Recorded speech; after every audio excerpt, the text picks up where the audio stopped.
Quel souvenir évoque l'intimidation en vous? Ben moi, j'ai changé d'école au secondaire. En secondaire 4, j'ai passé de la polyvalente à Trois-Rivières au séminaire Saint-Joseph pour plusieurs raisons. Mais je suis tombé donc dans un groupe que je connaissais pas du tout. T'sais. Et puis j'ai été intimidé par quelqu'un dans ma classe qui voulait me tester, là, exactement pour les vraies raisons, je ne sais plus, là, mais je me souviens, il m'a déjà cassé un œuf sur la tête quand je sortais de l'école, ou il m'écœurait, il bousculait.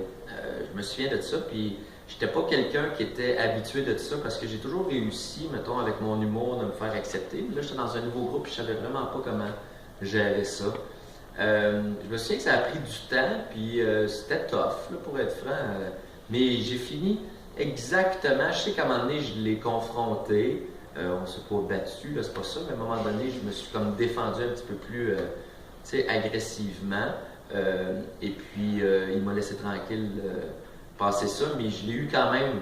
Ce que je veux dire, même si j'ai trouvé ça tough, je l'ai eu quand même facile. Je peux comprendre qu'il y a des gens qui l'ont eu beaucoup plus difficile que moi, puis j'ai été affecté. Pendant ce temps-là, ça me dérangeait pas mal. Fait que je suis quand même sensible à ça.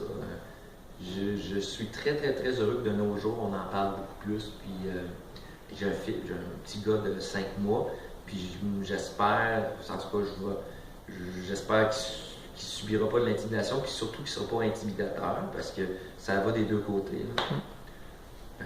Mais, puis aussi, ce que je remarque, c'est souvent les intimidateurs dans la vie ont moins de succès que ceux qui ont été intimidés. Je ne sais pas pourquoi.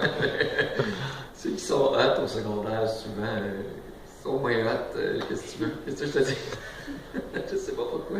Il y a une étude aussi qui a montré ça. Je peux peut-être couper, là, mais il y a une étude, il me semble, qui a montré que ceux qui étaient considérés comme étant les plus cool au secondaire, souvent dans la vie, n'ont pas nécessairement une vie qu'on appellerait avec du succès. Puis ceux qui avaient de la difficulté au secondaire, qui étaient intimidés, puis tout ça, souvent, eux finissent plus par, je sais pas, faire ce qu'ils veulent dans la vie plus tard. Mais pourquoi exactement ça, jamais?